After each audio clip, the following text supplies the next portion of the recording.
While Canadians wonder why there are ICE offices on this side of the border, Democrats in Washington are demanding drastic changes to customs immigration enforcement, or they say they'll withhold its funding.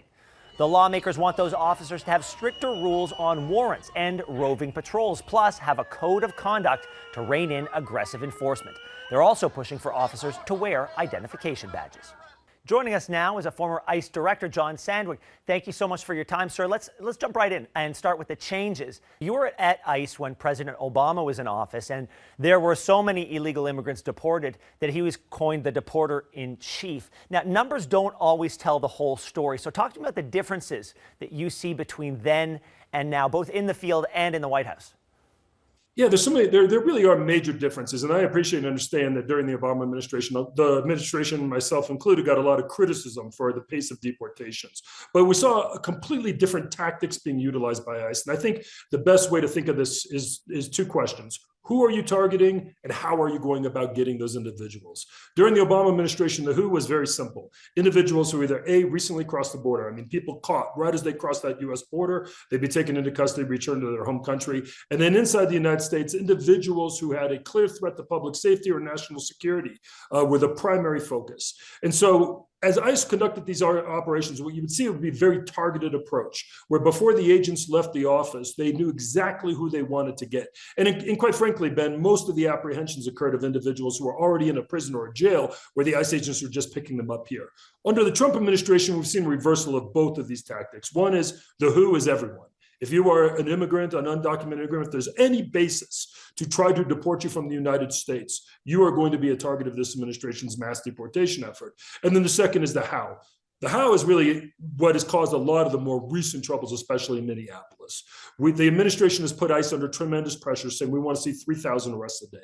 ICE has had to abandon that targeted approach that we saw really not just during the Obama administration, but all the way through the first Trump administration, and instead engage in tactics that were really disruptive, triggered a lot of protests, triggered a lot of really unsettled these communities. And that is these canvassing style operations where we've seen ICE agents supplemented by Border Patrol agents pulled up off the border, just hitting parking lots or businesses or pulling over vehicles and IDing people, stopping people on the streets, trying to make a quick investigation, demand their ID and see if they're an immigrant or not. Those are the shift in tactics that have been really disruptive and ultimately kind of triggered all the cascading events, the protests and everything else that we've seen play out in Minneapolis and elsewhere. Well, we're hearing that some ICE agents have been pulled out of Minnesota. Where will they likely be posted next? Well, that's a good question, Ben. I mean, listen, there's a really interesting dynamic going on in the United States in the sense that Tom Homan is a longstanding ICE. I worked closely with Tom for 5 years during my time at DHS. Tom is a longstanding ICE professional. He's a former ICE agent. He's a former Border Patrol agent himself, who's, of course, serving as the border czar to the president.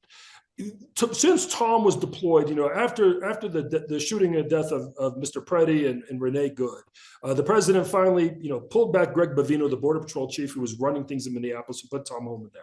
Tom has been very consistent. Tom wants to see a shift in tactics. And what I think is an interesting dynamic that's playing out is Tom is really thinly veiled criticism of the way in which DHS Secretary Kristi Noem and her handpicked commander, Greg Bavino, the Border Patrol chief, were operating, or how they were doing this enforcement in Minneapolis. And I've heard Tom again and again say things like, we're going to do it smarter. And what Tom is going to say is we're going back to a targeted approach. What I think is interesting is this reversion back to a targeted approach, something that is isolated to Minneapolis because of everything that's happened there over the last month? Or is this something that we're going to see play out nationwide? We have seen the administration expand these tactics primarily in these big, frankly, Democratic, cities like Los Angeles and Chicago and then Minneapolis. Those types of operations were very unusual. And the way Tom is discussing in all these press conferences, the things he's saying publicly is really repudiating those tactics. So the big question is, have we seen the end of those tactics? Is Minneapolis the last of these kind of surges into the city where we move thousands of agents? Or is this just Tom is allowed to come in, de-escalate things in Minneapolis, but we're going to see another city targeted soon? Too soon to tell right now. Well, I've got to say, one of the pieces of news that surprised not just me, but a lot of Canadians, is that there are actually 5 ICE offices in Canada: Vancouver, Calgary, Toronto, Ottawa, and Montreal.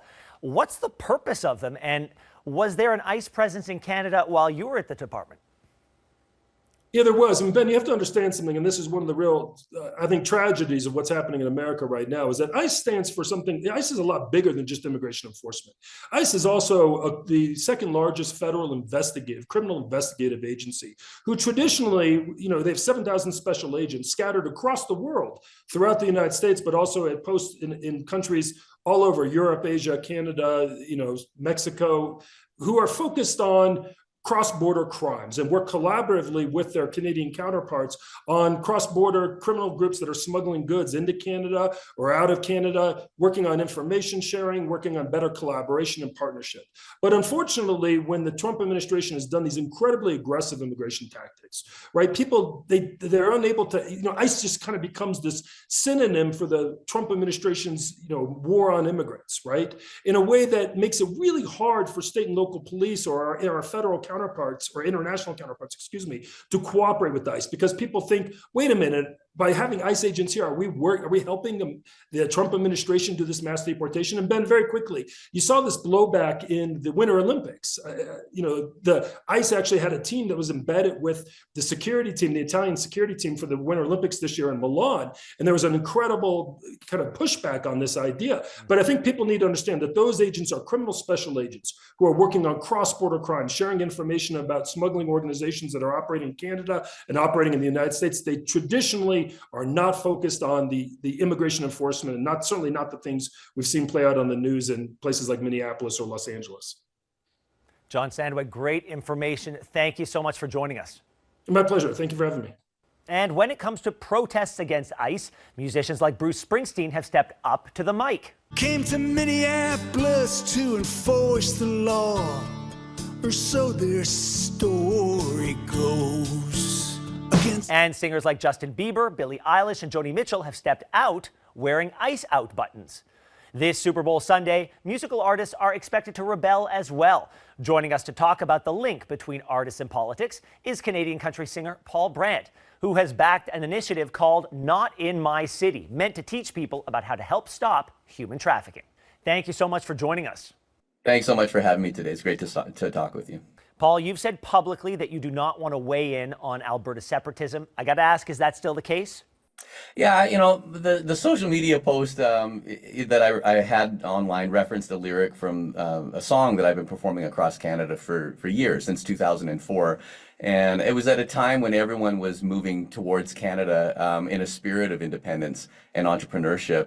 It's a picture that I posted here recently when I was on tour. I was on a national tour, and I was in Niagara Falls area with the lyrics of the song Alberta Bound superimposed on it. And there's a line in that song that says, "I've got independence in my veins." And the lyric, it speaks to independence as a spirit and as a mindset. And I don't know, the way that I understand independence, it's about resilience. It's about creativity and self-determination, and those are qualities everyone knows that Alberta is known for.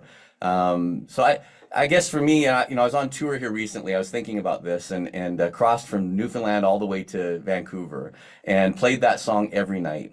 And it was wonderful to hear voices joined and singing along to that song. Even the line, "I've got independence in my veins," people knew that it was about culture rather than politics. And I love that. I don't want my platform in any way, to be hijacked or misinterpreted.